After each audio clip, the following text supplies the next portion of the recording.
بسم اللہ الرحمن الرحیم ناظرین، میں ہوں صدام مانگٹ۔ آپ دیکھ رہے ہیں یوٹیوب، فیس بک، ٹک ٹاک اور ایکس پہ لوگ ہمیں دیکھتے ہیں۔ لائک، سبسکرائب اور فالو کر لیں تاکہ آپ کی وجہ سے تھوڑی سی ہماری حوصلہ افزائی ہو جائے۔ آج پھر ایف آئی اے کے حوالے سے ایک بڑی گرم خبر جو ہے وہ آپ کے ساتھ شیئر کرنی ہے۔ ایف آئی اے کے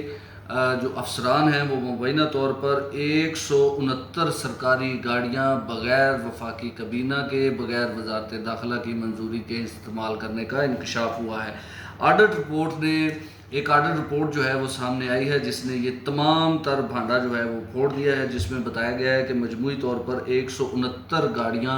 ایف آئی اے چلا رہا ہے جن کی کسی قسم کی کوئی منظوری نہیں لی گئی، اور یہ سرکاری گاڑیاں اس وقت ایف آئی اے کے مختلف افسران کے زیر استعمال ہیں اور یہ ملک بھر میں استعمال ہو رہی ہیں۔ آڈٹ رپورٹ جو ہے اس میں یہ بھی بتایا گیا ہے کہ یہ 169 گاڑیوں کی مرمت اور فیول کی مد میں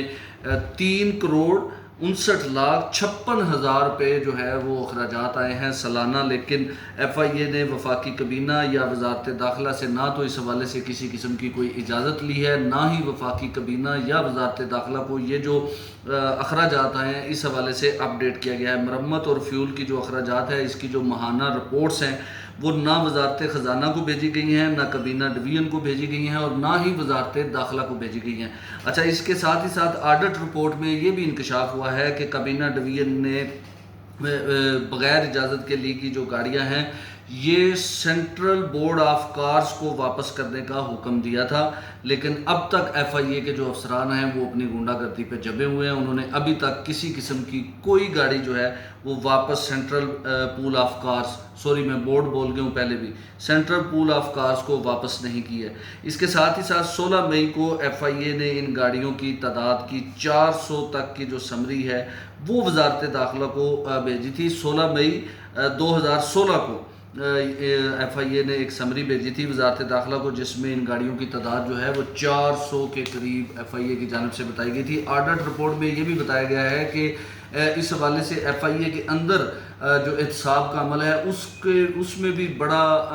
اس کا بھی جو ہے وہ بھانڈا پھوٹ گیا، خاص طور پہ کیونکہ آئے روز کہتے ہیں احتساب کا عمل جو ہے وہ محکمے کے اندر جاری ہے، لیکن محکمانہ انکوائری کمیٹی نے دسمبر 2020 میں ان گاڑیوں کی منظوری کے لیے جو ہدایت دی تھی اس پر بھی وہ دستاویزات بھی جو ہیں وہ سامنے آئے ہیں۔ 14 دسمبر 2022 کو ایف آئی اے نے 400 سے زائد گاڑیوں کی منظوری کی تصدیق بھی کی تھی، اور یہ تصدیق کی تھی 14 دسمبر 2022 کو، اور ابھی بھی 169 سرکاری گاڑیاں جو ہیں وہ ایف آئی اے کے مختلف افسران استعمال کر رہے ہیں جن کی منظوری نہ کابینہ ڈویژن سے ہے اور نہ ہی وزارت داخلہ سے ہے، اور اس کے باوجود یہ سرکاری افسران 12 دفعہ کہنے کے باوجود بھی یہ گاڑیاں جو ہے وہ ایف آئی اے کی جانب سے واپس نہیں کی گئی، جو ایک تحقیقاتی ایجنسی ہے جو